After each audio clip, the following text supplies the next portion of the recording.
Sehingga kalau umpama dia itu laki-laki ke medan perang nggak pulang, wain kutilu, apabila wain yusayyibu, kalau tadi apabila terluka. Sekarang kalau Muhammad terbunuh, artinya nggak pulang, ya nggak pulang karena meninggal di medan pertempur.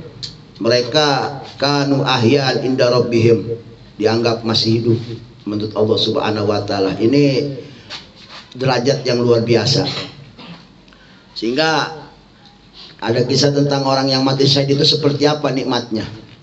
Mungkin secara dohir sadis ya, apa tertumbas pedang atau tertumbas carok, apa tombak, apa tembak, apa dibom meleduk, bagaimana itu malah. Itu rupanya kalau secara dohir itu orang mati syahid itu luar biasa ekstrim, tapi rupanya itu satu kenikmatan buat dia. Sebab di sini ada juga keterangannya, saking hebatnya atau saking luar biasanya yang namanya mati dikala syahid itu seperti apa. Jadi di sini ada sebuah riwayat, annalata yutli alaihim wa yaqulu saluni ma syi'tum. Allah berkata kepada orang-orang yang mati syahid itu begini, ayo minta apa yang kamu mau, gitu. Lalu mereka berkata, ya Rabbana kaifa nas'alu, wahai Tuanku, bagaimana saya meminta kepada Tuhan sedangkan kami ini bebas mau masuk surga yang mana aja, apalagi yang kami minta. Di akhirat kan penghujungnya cuma surga, apalagi yang kami minta ya Allah. Allah udah nawarin apa yang kamu minta. Kata mereka yang mati syahid ini, orang-orang syuhada ini, apa yang kamu minta ya wa nasrahu fil jannah, sedangkan kami udah dibebasin sama Tuhan untuk masuk surga yang fi ayyishina, yang mana kami mau aja. Luar biasa berarti. Ini wajar kalau perempuan pada waktu itu irinya luar biasa. Sehingga pala marau alla yatraku min ayasalu syai'an qalu nas'aluka an turadda arwahana. Ini yang kalau orang bilang mati syahid itu nikmatnya tiada tara dan tiada tanding. Kenikmatan dikala dia ditumbas pedang meninggal itu nikmat luar biasa. Kalau setador kita pasti ngeri-ngeri. Agak maulah bahasanya yang lambayang coba ditabas, leher tabas, apa puteng tabas, apa tombak numbes kepala bagaimana. Itu kan dohir seperti itu. Tapi kalau kita ngelihat dari ini, rupanya pas ditawarkan sama Allah apa yang kamu minta, sedangkan mereka menjawab apalagi yang kami minta, bagaimana saya minta apa lagi ya Allah, sedangkan saya sudah dibebaskan, kami dibebaskan, surga mana yang kami mau. Tetapi tetap karena Allah meminta, bagaimanapun kami nggak bisa menolak apa yang Allah tawarkan ini, dan kami harus bicara apa yang mereka bicarakan. Ini jawabannya, tawaran Allah dan apa yang mereka mau. Qalu nas'aluka an turadda arwahana, ya Allah kembalikan arwahku, hidupkan lagi kami ya Allah. Nih, hidupkan kami lagi di alam dunia, kembalikan arwah kami ke jasad-jasad kami di dunia. Ngapain? Nak dulu bisa bilik, mau perang lagi. Berarti mati di medan perang itu nikmat, dan itu tiada tara nikmatnya. Sampai orang mati syahid pengen mati lagi, begitu lagi. Assalamualaikum teman-teman, berjumpa lagi dengan saya di sini di channel Bang Mo.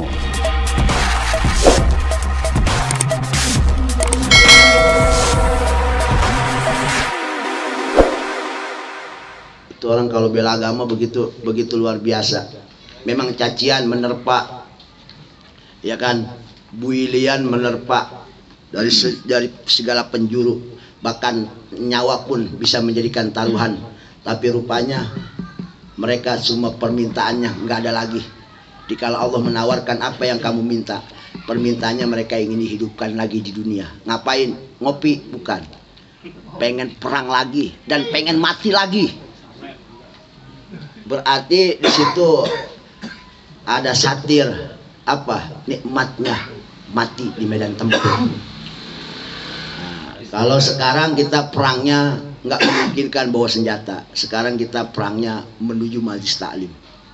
Sebab jihad fisabilillah salah satunya adalah thalabul ilmi. Dikala ada orang niat cari ilmu di rumah, naik motor ketabrak umpama mati di tempat, kalau memang dia niatnya mencari ilmu, maka itu dihukumi mati syahid. Jihad fisabilillah. Itu jadi permintaannya seperti itu.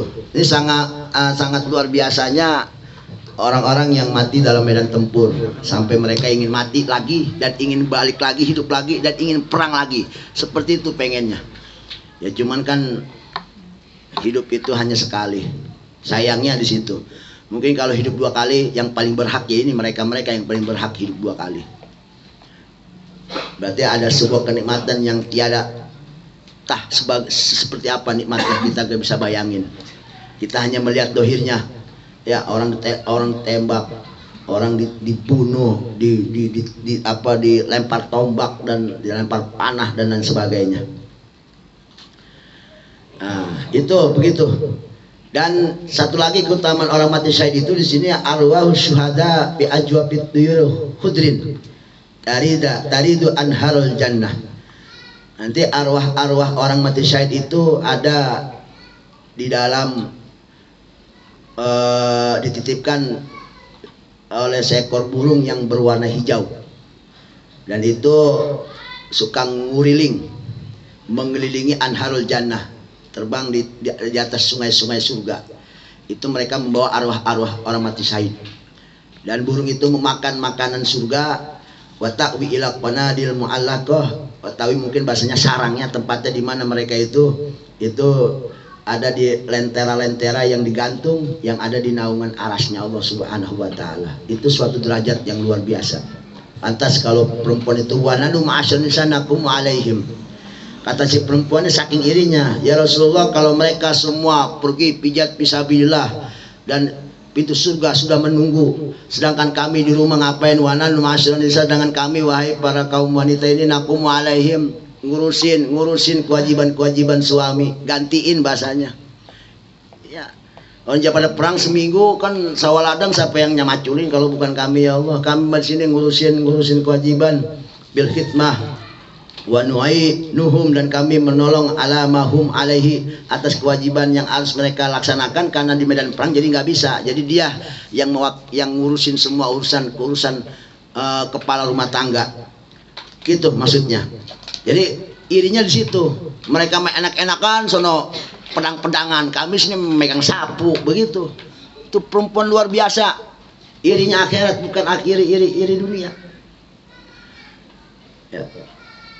Nah, terakhir kata Rasulullah, dijawab Rasulullah sallallahu alaihi wasallam, abligi, dengan lemah lembut Rasulullah supaya tidak timbul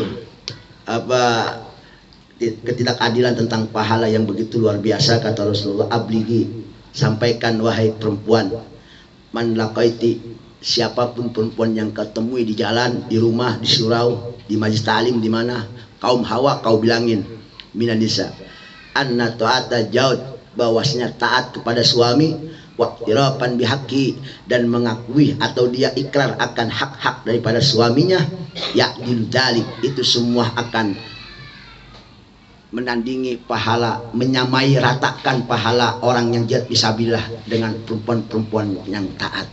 Ketaatan istri adalah pahala yang bisa menandingi pahala orang jihad fisabilillah. Namun kan tetap waqalilu minkunna may yafaluh, sedikit yang bisa ngelakuin seperti ini perempuan-perempuan. Jadi langka, artinya berat. Soal taat sama suami itu berat. Jadi beban perempuan itu taat sama suami. Kan di sini keterangan seperti itu kata Rasulullah. Ini riwayat dari Ibnu Bizar dan Tabrani. Imam Bizar dan Imam Tabrani hadisnya. Gitu.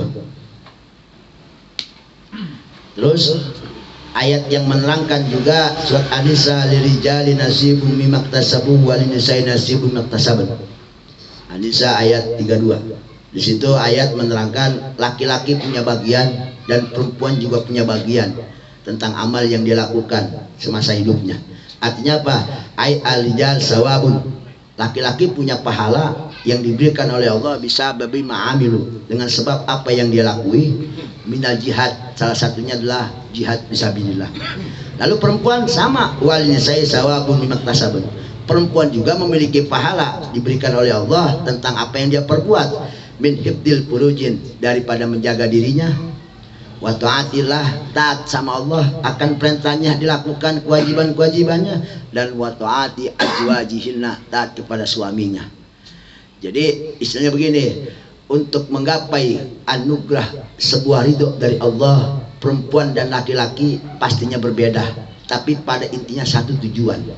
Maka parijal wanisa fil ajri sawa. Maka antara laki-laki dan perempuan masalah ganjaran pahala di akhirat nanti itu sama, nggak ada bedanya, cuman cara mendapatkannya yang beda waktu hidupnya, itu aja. Jadi tetap ganjarannya sama, kiai sama santri, ulama sama umat itu sama intinya, di akhirat itu sama pada hakikatnya, cuman caranya yang beda. Ulama ingin mendapatkan ridho dari Allah, menyebarkan ilmu. Kita yang umat, yang awam, ingin mendapatkan dari Allah dengan cara mencari ilmu. Cuman caranya aja beda, mobilnya yang beda. Jama Pajero, ya kita pakai jang kotak. Sama-sama jalan, tujuannya sama, cuman beda kendaraannya aja. Makanya kalau ada orang iri sama kiai punya berkat dua, datang belakangan tahlil berkatnya dua. Giran kita yang datang dari jam 6 nungguin kiai itu mau berdoa doang, itu nungguinnya dapat berkat satu. Duduk juga paling belakangan lagi, kiai datang belakangan disuruh ke depan. Di dunia memang berbeda pastinya, dan itu memang seperti itu kehidupan, memang harus seperti itu. Yang mulia harus kita muliakan, itu cara Allah. Kalau diadilkan semua, surga buat kita mungkin nggak berlaku, hanya buat ulama doang berarti kalau begitu surga. Maka di sini wal fadlu rajul anisa innama huwa fid dunya, perbedaan keutamaan antara laki-laki dan perempuan itu hanya di dunianya saja. Adapun nanti kita berhadapan dengan Allah itu sama semua, nggak ada yang lain. Nggak ada laki-laki lebih tinggi dari perempuan, nggak ada. Diunggulkan laki-laki daripada perempuan itu cuma di dunianya doang. Itu makanya kita jangan semena-mena juga jadi laki. Gua kan kepala rumah tangga, iya di sini di akhirat mah nggak ada lo kepala rumah tangga, sama semua. Gitu. Ini tafsir daripada Imam Syarben. Jadi kesimpulannya apa? Ini kan kembali lagi ke permasalahan menuju Allah itu caranya banyak, dan orang nggak bakal sama. Yang namanya mobil angkot tuh banyak, ya ada bus, ada mikrolet, ya kan. Tujuannya sama, ke terminal juga. Namun kan orang yang punya duit gede, ya janek VIP lah, mobil bus tapi VIP. Ya intinya mungkin itu ya para orang-orang terkhusus, teristimewa. Kita bisa sampai, ya jangan maksain naik mobil begitu. Mari-mari di Depok sama kenek, duitnya kurang bayar ongkos, diberhentiin taruh di pinggir jalan, sampai kagak mati ya. Udah mantesin diri. Di dunia mah kita jangan saling irian. Memang begitu cara Allah mengatur hidup. Kalau semua jadi kiai, yang ngaji siapa? Ngerokok kiai semua. Yang saya bingung ngaji talim, yang ngaji siapa? Indah kehidupan itu seperti itu tujuannya, supaya roda kehidupan itu berputar, dan keindahan dalam dunia itu ada. Orang kalau umpama tercipta cowok semua, mall sepi. Lah bayangin coba semua di kampung cowok semua, sepi, nggak ada yang nongkrong, nggak ada yang mejeng. Ya, makanya ada yang pada belagu, ada yang pada tua-tua keladi, ya karena ada lawannya, jadi rame. Kita ambil hikmahnya aja, ada orang nyolong, emang begitu kehidupan, ada yang baik, ada yang buruk. Jadi berwarna hidup itu. Nah kalau umpama semua baik, polisi kerjanya ngapain? Logikanya begitu. Indah hidup itu kalau kita kembali kepada akhirat mah. Artinya di akhirat itu sama, di dunia hanya yang berbeda. Nah kalau di dunia sama kan ribet, tadi kan saya bilang jenuh hidup itu. Kalau umpama semua sama jenuh. Miskin semua jenuh.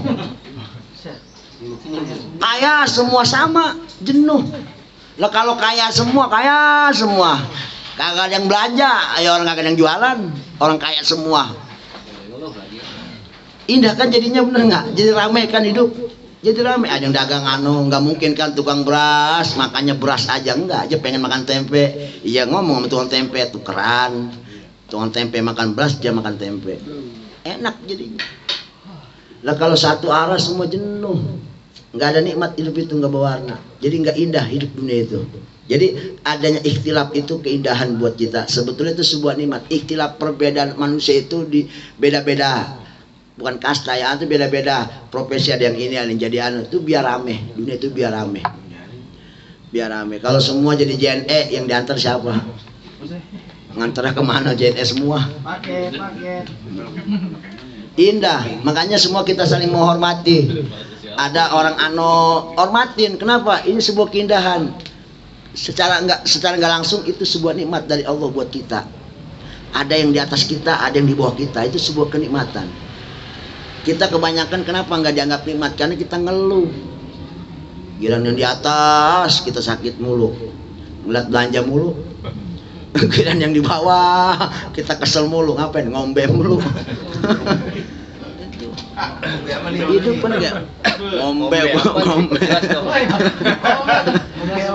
Numpang ngopi mulu. Kayak lucu tadi. Itu nyari gratisan mulu kan, ya manusia makan sifatnya. Mudah itu ngopi. Iya. Ngopi maksudnya. Indah kan hidup jadi indah, bener nggak? Ya. Jadi rame. Jadi kita mah ngambil hikmahnya aja. Kalau kita melihat sesuatu yang kagak menurut hati kita kurang enak, ya kita ambil hikmahnya aja. Jika yang cocok sama kita, ambil hikmahnya aja. Sebab pada intinya itu sebuah nikmat. Kalau secara besarnya itu sebuah nikmat semuanya. Ikhtilaf itu sebuah nikmat dari Allah Subhanahu wa taala. Lah dulu juga kan ada yang jadi rasul, ada yang jadi umat. Dan kalau rasul semua, siapa yang mau didakwahin? Ada musuhnya umpama Abu Jahal, dia rame. Dia rame. Lah Rasulullah bisa aja minta, udahlah nyapin semua keburukan, bisa.